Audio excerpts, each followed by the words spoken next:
Chapter 4. Jack was back in the chair, watching the cinema screen. The revolver had fired twice, and in quick succession. The trigger pulled back, the hammer slamming down on the cartridge, and the bullet flying through the air, covering the length of 1,200 feet per second. "Jack, there's more of them, coming from the other side!" The cinema screen turned 90 degrees, and the revolver fired again. "To the far left, Jack! To the far left!" He fired. 5 bullets, 6 bullets, 7 bullets. From the other side of the screen, the Jack that was watching his memories was mentally counting the bullets that had been used up. And as the chamber spun into the 8th cartridge, a single thought occurred to him. Was that how I used up the bullets? The question was never answered. There's too many! It was the him playing out the memories talking now. We have to fall back. We can't take them on. "Back around the corner then, come on!" The rotation again. And then the image of the girl that Jack had seen the first time he was looking through his memories. The Jack on the screen sprinted in the direction of the girl as she disappeared around a bricked building, leaping onto the hood of a taxi and then down onto the pavement again. The corner of the building came up and was rounded, revealing Alexandra once again.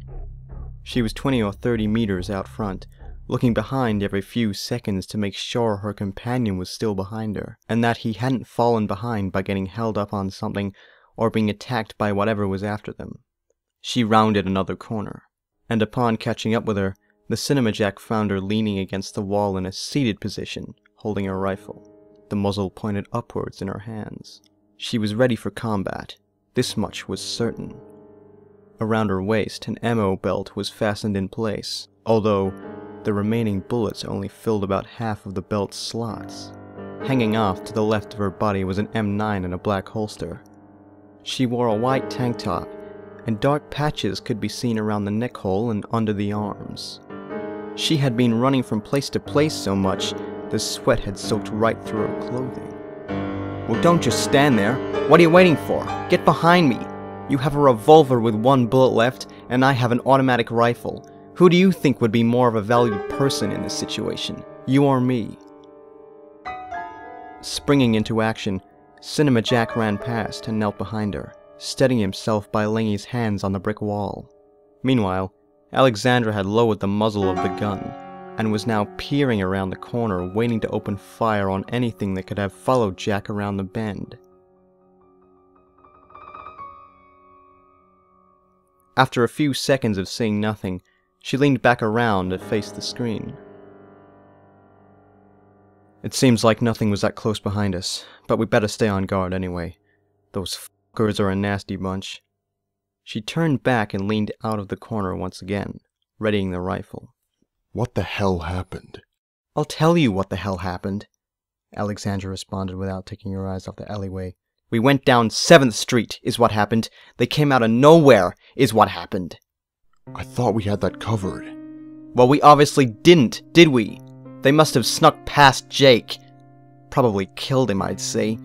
Sons of bitches." So, what the hell do we do now? How do we get out of here? "You're the freaking detective, how about you figure it out?" The conversation was ceased after that. All that could be heard was the air rolling through the streets of New York, and the sound of the gun being moved around every few seconds. Alexandra watched and waited for whatever was after them to come around the corner while Cinema Jack looked for anything that could give them a way out of there. The woman had led the two of them into a trap. To the right of them, the brick building continued until the end of the alleyway, and another building started, giving them no escape, unless they wanted to climb up the side of the building holding nothing but brick. A fire escape was located on the side of the building, but it looked too high to reach, even when jumping. The detective thought on it for a second, then decided against it. He didn't want to waste their time trying to grab a ladder and extend it when the threats were present. There was no way out opposite them either. Given, it was only a wire fence, but the top was fitted with barbed wire, threatening to cut the hands to pieces of anybody who dare climb it to the top to try and get over. They were trapped on all sides. There was no way out of this. Either they would die here, or defeat the enemy they were facing. There's no way out. There's got to be. Keep looking. Use those detective skills like your life depended on it, because frankly, at the current time it does. Listen, there's no way. Jack, find a goddamn way out.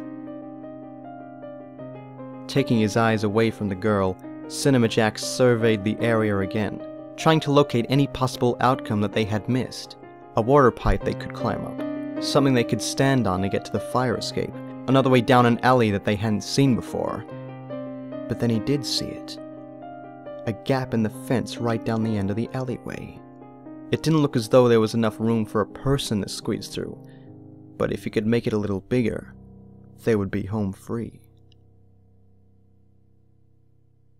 Getting up from the leaning position he was in, he ran over to the end of the alleyway and knelt beside the gap. Do you have any wire cutters? He asked the question, but he knew the answer before Alexandra even responded. No, I don't have wire cutters. Do I look like some sort of magician to you? Yeah. Waste time by asking questions that have obvious answers. Really going to help you out there, Jack? He muttered this to himself as he grabbed hold of the fence and started pulling it towards him. It took effort, but slowly the fence began to move, to fold up onto itself, creating a space they could crawl through. Alexandra, come and give me a hand with this. The girl looked over and saw that he was pulling the fence open. She started backing back towards him, keeping the muzzle of the weapon focused on the corner of the building. She wasn't going to turn her back on anything that could come around the corner at any second, even to get to the end of the fence faster. Arriving where her acquaintance had, she grabbed the corner of the fence with her free hand, but kept the muzzle of the rifle steady with the corner. Pulling with him, she began to feel the fence was starting to change shape under the pressure. It's folding. The detective said this through clenched teeth, and soon after the pulling was ceased, the space between the concrete and the fence was now big enough for them to crawl through one at a time. You go first, and then I'll follow you. But I've the gun. I'll be able to cover you. Listen, do you want both of us to die because we were arguing about who's going to go first? Or do you want to hurry up and get the hell out of here? The ball is in your hands. Sighing, Alexandra slammed the gun into Cinema Jack's chest, lowered herself onto her stomach, and crawled through the gap. The detective wasn't far behind. Come on, let's go! She was already pulling him up before he could make the action himself, and together they ran across the street and into the next alleyway. When they were clear of the road, Alexandra went to take back the gun, and Jack denied it to her. I'm the better shot, she retaliated, looking at him with a burning anger. I've been in the force longer. I can hit a target from a distance of 1 kilometer without anything but iron sights, and if you don't believe me, you can ask Captain Jones when we get back to the station.